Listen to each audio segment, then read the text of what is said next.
turiko turabandanya hano bavuga ngo igikorwa ciza ukoze kiva ku Mana, igikorwa wibagirwa kora bivuye ku Mana, nivyo ukora ukanibagirwa ko wanabikoze, vyibukwa n'Imana n'uwo wabikoreye, canke ivyo ukora wabwirijwe n'Imana bituma utidodomba ukazobironkera n'impembo mw'ijuru. Ntibizotuma widodomba naho uwo muntu yogukorera ikitari ciza, ntaco bizokubwira kuzotahura ko wakoreye Imana. Rero twige gutahura amarangamutima avuye ku Mana, bizotuma twikingira kandi dukorere Imana neza. Uko niko ushobora ukamenya neza, ugatahura igikorwa ciza ni igikorwa ukoze ubwirijwe n'Imana. Nico gihe iryo jwi rero naryo nyene ukabanza ugasenga kumva by'ukuri ko ari Imana, kuko Imana izokugenderera ikubwire.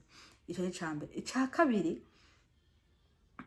Ica kabiri nuko ikintu cose uyumviye gukora banza ufate umwanya ugisengere, hanyuma Imana ikoriyane uko ukwiye kugikora. Kuko kenshi hari igihe ushobora kugenda ukagikora, kuko si ukuvuga ngo ntugikoreye umunyavyaha. Wikoreye umunyavyaha vyo ni ibintu bisanzwe, kuko ntaho Imana igira limite ngo ntukorere. Kuko si ngombwa ngo uvuge ngo ugiye gukorera ngo umukristo kanaka, ngo ugiye gukorera ngo umuntu kanaka. Oya, gukorera yaba umunyavyaha mukorere, yaba umuntu we wese mukorere, ariko ikibi ni uko ukorera ugasanga uhaye umudayimoni. Kuko umudayimoni umuha wewe afite ahantu abitwara, kuko wewe uba ukoze isezerano nawe. Iyo ugikoreye umukozi wa Satani, we ntabwo ukoreye Imana, ahubwo wowe ukoze isezerano na Satani. Rero ico nico Imana igwa kutuburira. Ntabwo Imana ikubariye ngo ukorera ngo mwene so, mukorera ngo musengana kubera ngo uzikora umukristo, kuko hari no musengana usanga atari umukristo. Ahubwo gusa korera ahantu hose Imana yakurongoye. Nico neshatse kubwira. Simvuze ngo uzogire limite uvuga ngo kuri ari umunyavyaha ngo yango ntakora. Oya, kora, ahubwo ujya munyavyaha nugikora uri uzoba uri kuramwereka inzira yo kuzana kugira ngo akizwe. Ahubwo je nakubuje ico ndiko ndavuga, Imana iri kwitubwira ko dukwiye gukora ikintu cyose twanje gusenga, tudahava dusanga ibintu byacu ko twasize gutwara amadayimoni. Kuko tuzi muri kino gihe ko ijambo ry'Imana ryatubwiye ngo kandi uko tutavuga ngo badakunda n'ababo banka kuzura barementanya batigarura inkazi, badakunda ibyiza.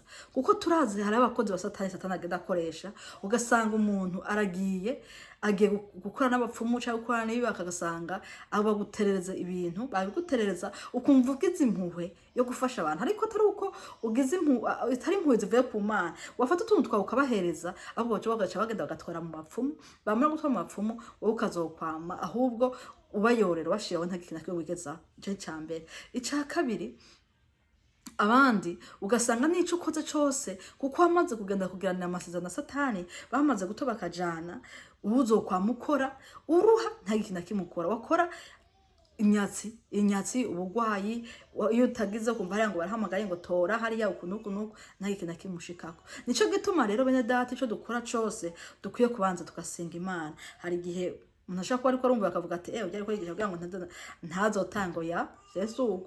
Ndiko mvuga gusa ko ukwiye kugira ikintu cyose ukwiye gukora ari ukubanje kubaza Imana, kuko nta wundi dufite wo kubaza. Dukwiye kubaza Imana. Imana rero numara kuyibaza, Imana izokurongora. Rero kuko mu nzira zose tuga ducamwo, Satani afite uburyo bwose agenda anyuramwo, agaca kuri uri, agaca kuri uri. Hari igihe aca no gukutamo utashobora kubona ko ari we. Rero ahantu hose dukwiye gufukama tugasenga Imana, kuko turi mu gihe canyuma. Ijambo ryayo tugira ngo mu gihe c'iherezo, ngo ariko umenye yuko mu minsi ya iherezo hazoza ibihe bigoye. Nivyo bihe tugezemo, nivyo dukwiye maze kwinjiramo, ngo ibihe bigoye, kuko abantu bazoba bikunda gusa. Muri iki gihe ni ibintu tubona abantu barikunda, ntawe ukunda mugenzi we, ntawe ukunda. Ubu yaba umuvyeyi n'umwana bararyana, yaba umwana na nyina bararyana, yaba n'abavukana bararyana, bigo batemagurana bapfike. Haje ntaco bapfa, ukumva ngo bariko bapfa amatongo, abandi ngo bapfa biri, ntaco bapfa. Ni Satani yamaze kwinjira. rero mwene data wowe ugihagaze ugumye neza, ugumye agakiza kandi ugumye Yesu. Ijambo ryo tubwira ngo aho Yesu atunze urutoki, muri bya byo ngo Yesu atunze urutoki aba ari huca.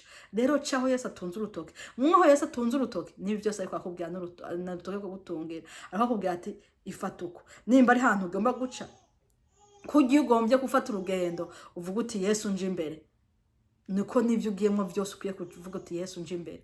Ivyo ugiye gukora byose uvuga uti Yesu nje imbere, ukabanza ukabaza Imana ikakurongora. Apana ko twirongora, kuko niwirongora ejo wagenda ugahura ibibazo. Canke nikubara ati yewe hajye ahantu banzuheshemwe gatoya uhaguma ugenda ukisukamo, ibizokwikira nzovuga ngo mana kuko zo yarakuburiye. Rero ijambo ry'Imana tubwira ngo ntaco nzokora ntibiye ibanga abasavyi banje. Rero ntabwo dukwiye gusamara. Abango hazo abibona, abatukana, abatumvira abavyeyi, nivyibihe turimo. Ubu gihe abana ntibumvira abavyeyi. Umva nico gihe tugezemo, intashima hazobaho intashima. Ubu naho wakora ikintu kimeze gute ntabwo uzigera ukorera umuntu ngo agushimire, ahubwo icyo ukora cyose. Niyo mpamvu dukwiye kubanza kubaza Imana, kuko icyo ukora cyose ni ugukorera Imana. Imana nizo gushimira. Kuko ushobora no gukorera ikintu umuntu warangiza ukimukorera wakaca yumvira gukorera ikibi, kuko naho hose ushaka kuba wakoreye umuntu ukibaza ngo ukoreye umuntu kuko ntaba ari we, ni mpemu mbiri biri muri we icituma kwiyumvira kugukorera ikibi. Niyo mpamvu ari ikintu cyose ukwiye gukora, nta mpamvu yo gukora ku marangamutima yawe, kora ari uko banje kuvugana n'Imana. Ngo abadakunda n'ababo banka kuzura barementanya batigarura inkazi badakunda ivyiza. Nico gihe tugezemo. Abantu benshi ubu nta bantu bakunda ivyiza bahari, nta bantu bukunda umuntu, ntabwo uzigera ubona unezere mugenzi wawe ngo arakunezerewe ngo kuko Imana yakugiriye neza wagize umugisha. Ariko abantu bose usanga benshi bagira ishari bakagira inzigo bakuvuga ngo ujya arankiranya aragize ukuntu, ariko sibo ni Satani. Rero ntabwo dukwiye kubirabira ku bantu, ariko menye uti niwabona n'ubikoze ntuzovuge ngo ni urya ngo ni wanyanga, ahubwo ni Satani yamutumye kubikora, ni wakwanga. Gusa we yacitse igikoresho. Rero niyo mpamvu dukwiye kugwana, ukagwana na Satani ugwana n'umuntu. Hano ravuga ngo hazobaho ngo baguranyi ibirandamuke, abikakisha, abakunda ibidahimbara, bakabirutisha Imana.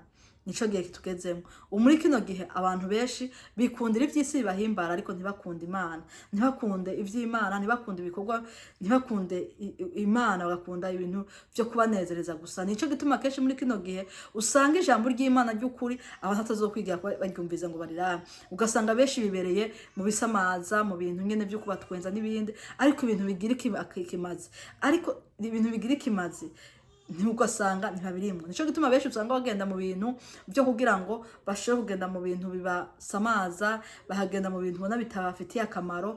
Nico gihe tugezemo, nico gihe tugezemo cyanyuma. Niyo mpamvu bene datare udakwiye gusamara, ukwiye kuba amaso, kuko iki gihe ngiye cerezo. Kandi nacaye cyane benshi dukwiye gukizwa neza, kuko udakijwe neza ntuzoba amaso, ntabwo uzoyimenya, kuko Imana ntabwo ibana n'abantu badakijijwe.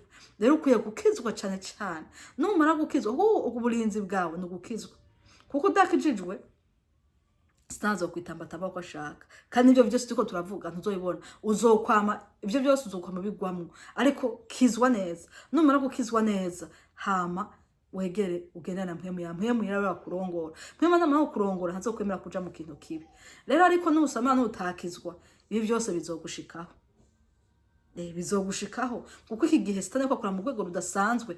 Akubuze hano atora handi, akubuze hano atora handi. Niyo mpamvu rero abantu udakwiye kuguma uvuga ngo natewe n'inyatsi, ngo ibintu bimeze uku. Inyatsi ziko ziva kuri kwinshi. Satani akora mu buryo budasanzwe, ariko arondera mu buryo budasanzwe. Akubuze muri iki ubaho no ku matelefone bakoreraho, ku matelefone bakoreraho, kubiki bakoreraho. Niba bakubuze bagerageza kurondera umuntu mugahura, ukibaza ngo ni inshuti rwose, kumbe ni Satani amurungitse.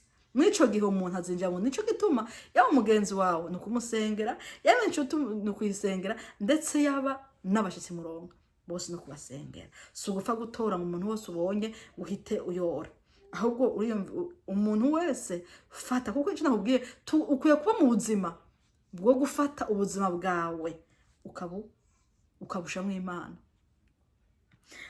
Ubuzima bwawe ukabushamwe Imana, buri kintu cyose ukagishamwo Imana, kuko ikibizoza byose nibishaka gusubiza inyuma, nibishaka gutera muri gehenomu. Kuko abantu benshi bamaze kugenda bagwa muri gehenomu ntibamara kumenya, kuko Satani yamaze kuza akuramo ubwenge buzima, agashyiramo ubwenge bwawe buzima original buragenda, ugaca wibaza wowe rero ngo ivyo urimwo nivyo bizima, nivyo byiza, kandi Satani yaramaze kugutwara ubuzima buri buzima bwaragiye, wowe usigaye uri ikintu azungurutsa nka telekomande uko yishakiye, akaba ari vyubamo.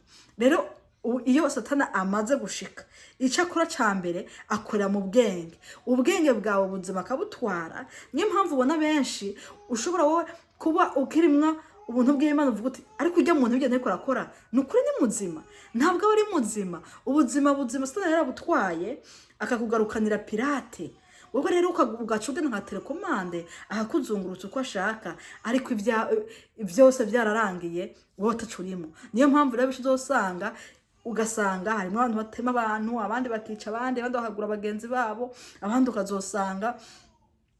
ugasanga ubuzima bwabo bwararangiye, bandi ibyo bakora birenze amaso y'abantu, nawe ukiyumva uti nubwo yaba umwagiye ntiyabikora byagenda kuko nico mpamvu Satani abayazi akazibira ubwenge bwe original, agasigaza ubwenge original akabutwara, agasigaza ari pirate, ari gazungagiza uko. Niyo mpamvu rero ubona igihe tugezemo cyabaye igihe cya nyuma, igihe ciherezo. Rero mwene data uri kurumva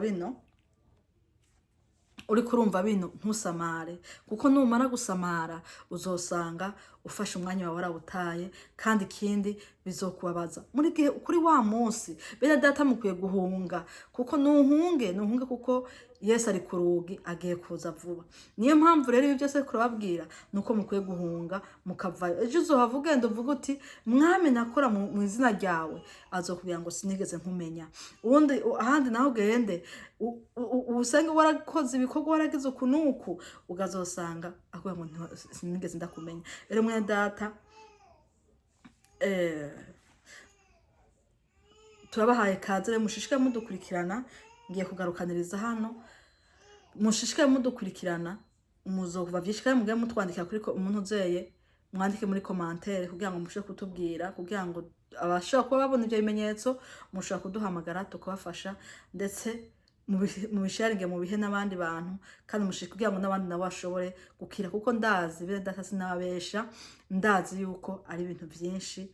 Ibyo byose biri ku bantu benshi, ntabwo ari umwe, ntabwo ari babiri, kuko n'abashaka kuba badasenga bashobora kuba bari amasosiyete, bahuramwe n'abandi bantu bashobora kuba bihari. Rero ugasanga nyene bariko bagenda babigwamwo batabizi. Bene data reka ngarukanirize hano, kuko hari ibindi ko birandondera. Imana yo mu ijuru ibaho umugisha, tuzoshishikara tubandanya ndababwiraho n'ibindi bikurikira. Imana yo mu ijuru ibampera umugisha. Amen.